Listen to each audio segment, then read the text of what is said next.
നമസ്കാരം, ഞാൻ ഡോക്ടർ ഭാഗ്യ, Q1B health കെയറിലെ Ayurveda ഡോക്ടറാണ്.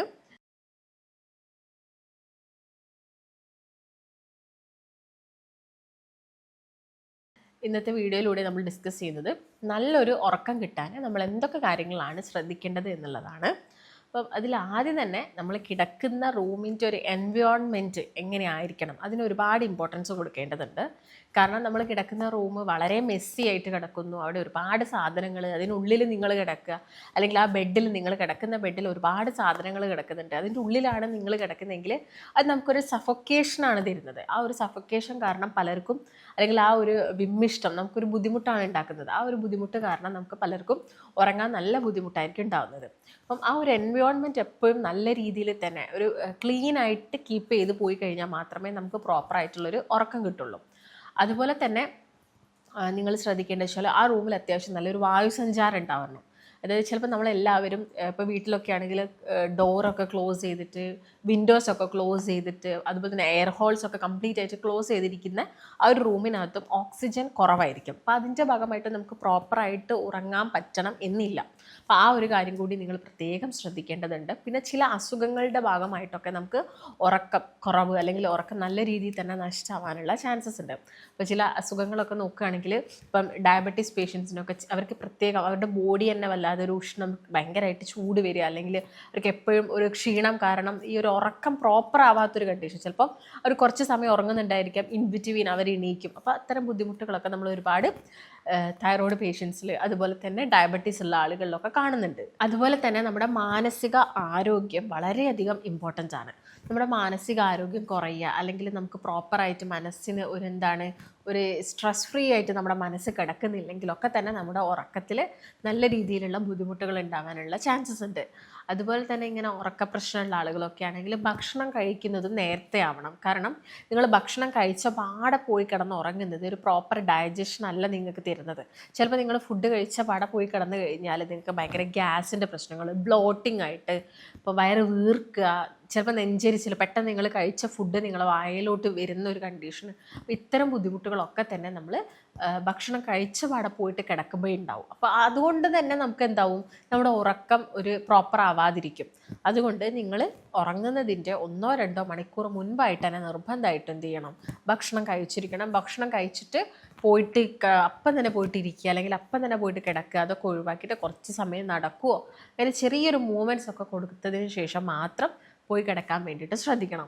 പിന്നെ നമ്മുടെ റൂം എന്ന് പറഞ്ഞാൽ എപ്പോഴും നല്ല നീറ്റ് ആൻഡ് ക്ലീൻ ആയിരിക്കണം. പൊടിയൊന്നും ഇല്ലാതെ ഡസ്റ്റ് ഫ്രീ ആയിട്ട് നല്ല നീറ്റായിട്ട് നിങ്ങൾ നിങ്ങളുടെ റൂം കീപ്പ് ചെയ്യാനും കൂടി ഒന്ന് ശ്രദ്ധിക്കണം. അതുപോലെ തന്നെ ഞാൻ നേരത്തെ പറഞ്ഞപ്പോൾ തന്നെ നമ്മുടെ മനസ്സിനും, അതുപോലെ തന്നെ നമുക്ക് പുറമേ ആണെങ്കിലും നമുക്കൊരു അടക്കി വെക്കുന്ന ഒരു ശീലം നമുക്ക് എല്ലാവർക്കും വേണം.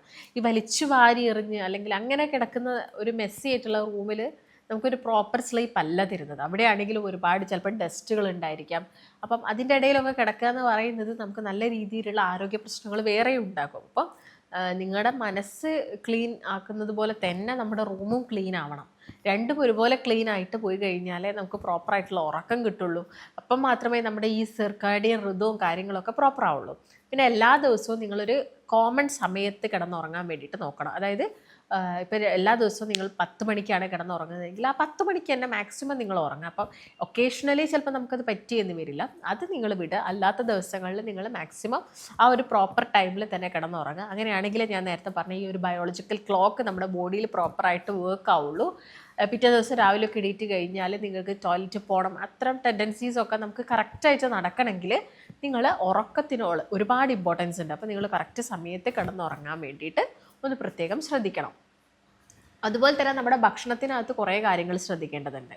അതായത് ഈ ഒരു മെലാനിൻ പ്രൊഡക്ഷനും കാര്യങ്ങളൊക്കെ കൂട്ടുന്നത്, മെലാറ്റോണിൻ കൂട്ടുന്നത്, ഇങ്ങനെയൊക്കെ പറഞ്ഞ് കുറേ ഫുഡുകളുണ്ട് നമ്മൾ കഴിക്കാൻ. അപ്പോൾ നമ്മുടെ ഈ ഒരു മെലാറ്റോണിനൊക്കെ കൂടണമെങ്കിൽ നമ്മൾ കഴിക്കേണ്ട ഒരു പ്രധാനപ്പെട്ട ഐറ്റമാണ് ഏത്തയ്ക്ക, അല്ലെങ്കിൽ നേന്ത്രപ്പഴം എന്നൊക്കെ പറയുന്നത്. ഏത്തക്ക, അപ്പം നമ്മൾ പലരും ആ പഴം കഴിക്കാറുണ്ട്. അപ്പം ആ ഒരു നേന്ത്രപ്പഴം നിങ്ങൾ എല്ലാ ദിവസവും എന്ത് ചെയ്യണം, ഒന്ന് വീതം കഴിക്കുക. അപ്പോൾ അതിനകത്താണെങ്കിൽ സോഡിയം, നമുക്ക് എല്ലാവർക്കും അറിയുന്നൊരു കാര്യമാണ്, പൊട്ടാഷ്യം ഒക്കെ കൂടുതലാണ്.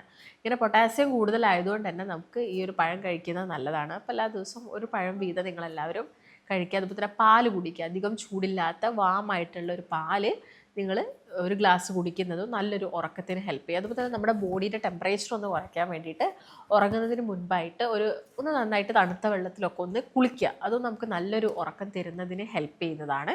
അതുപോലെ തന്നെ നമ്മുടെ തല വല്ലാതെ ചൂടായി കിടക്കുന്ന സിറ്റുവേഷനിൽ നമുക്ക് പ്രോപ്പറായിട്ട് ഉറക്കം കിട്ടില്ല.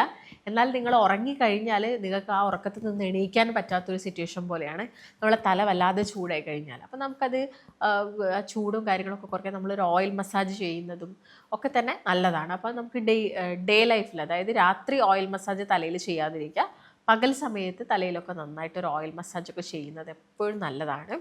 അപ്പം ഇത്തരം കാര്യങ്ങളാണ് നമ്മൾ മെയിനായിട്ടും ഉറക്കക്കുറവുള്ള ആളുകൾ ശ്രദ്ധിക്കേണ്ടത്. അപ്പോൾ വലിയ ചന്ദനാദി ഓയിലൊക്കെ ഉണ്ട്, അതൊക്കെ നമുക്ക് തലയിൽ അപ്ലൈ ചെയ്ത് കഴിഞ്ഞാൽ നമുക്ക് നല്ലൊരു ഉറക്കമൊക്കെ കിട്ടുന്നതാണ്. അതുപോലെ തന്നെ ക്ഷീരബല 101 ഇതൊക്കെ നമുക്ക് അപ്ലൈ ചെയ്യാവുന്നതാണ്. അപ്പോൾ ഇതൊരു ഡോക്ടറിൻ്റെ നിർദ്ദേശപ്രകാരം ആയിരിക്കണം നിങ്ങൾ എപ്പോഴും വാങ്ങിയിട്ട് അപ്ലൈ ചെയ്യേണ്ടത്. അത് നിങ്ങൾ പ്രധാനമായിട്ടും ശ്രദ്ധിക്കണം. അല്ലാതെ ഒരുപാട് ഓയിൽ നമ്മൾ തലയിൽ വാങ്ങിയിട്ട് അപ്ലൈ ചെയ്ത് കഴിഞ്ഞാൽ ചിലപ്പോൾ നമുക്ക് നീരിറക്കം പോലുള്ള പ്രശ്നങ്ങളൊക്കെ വരാനുള്ള ചാൻസസ് ഉണ്ട്. അപ്പോൾ അതും കൂടി ഒന്ന് ശ്രദ്ധിച്ചതിന് ശേഷം മാത്രം ഈ കാര്യങ്ങളൊക്കെ ഒന്ന് ഫോളോ ചെയ്യുക. പിന്നെ റൂം എപ്പോഴും ക്ലീൻഡ് ആയിട്ടിരിക്കാൻ വേണ്ടിയിട്ട് നോക്കുക. പിന്നെ ചില ഡെഫിഷ്യൻസീസ് ഒക്കെ വരുന്ന സമയത്തും ചില ആളുകളെ സംബന്ധിച്ചിടത്തോളം ഉറക്കം കൂടുതലായിരിക്കാം, ചില ആളുകളെ സംബന്ധിച്ചിടത്തോളം ഉറക്കം കുറവായിരിക്കാം. അങ്ങനെയൊക്കെ നിൽക്കുന്നവരുണ്ട്. അപ്പം നമ്മളെ ഡെഫിഷ്യൻസീസ് ഒക്കെ നമ്മൾ കറക്റ്റ് ചെയ്ത് പോകണം. അതിപ്പം അയൺ ആയിക്കോട്ടെ അല്ലെങ്കിൽ വൈറ്റമിൻസ് ആയിക്കോട്ടെ, ഇതെല്ലാം നമ്മൾ കറക്റ്റ് ചെയ്ത് പോയി കഴിഞ്ഞാലേ പ്രോപ്പറായിട്ട് നമുക്ക് നല്ലൊരു ഉറക്കവും കാര്യങ്ങളൊക്കെ കിട്ടുള്ളൂ. ഈ കാര്യങ്ങളൊക്കെ നിങ്ങൾ പ്രധാനമായിട്ടും ശ്രദ്ധിക്കുക. ഇപ്പം ഇതൊക്കെ ശ്രദ്ധിച്ചു കഴിഞ്ഞാൽ തന്നെ നിങ്ങൾക്ക് പ്രോപ്പറായിട്ടുള്ളൊരു സ്ലീപ്പ് കിട്ടുന്നതാണ്. എന്നിട്ടും നിങ്ങൾക്ക് ഉറക്കം കിട്ടുന്നില്ല എങ്കിൽ നിങ്ങളൊരു കൺസൾട്ടേഷൻ എടുക്കുക. അപ്പം നിങ്ങൾക്ക് കൺസൾട്ടേഷൻ എടുക്കണം, ഇതിനെക്കുറിച്ച് കൂടുതൽ അറിയാൻ താല്പര്യമുണ്ടെങ്കിൽ താഴെ കാണുന്ന നമ്പറിൽ കോൺടാക്റ്റ് ചെയ്യാം. മറ്റൊരു നല്ല ഹെൽത്ത് ടോപ്പിക്കുമായിട്ട് വീണ്ടും കാണാം. നന്ദി.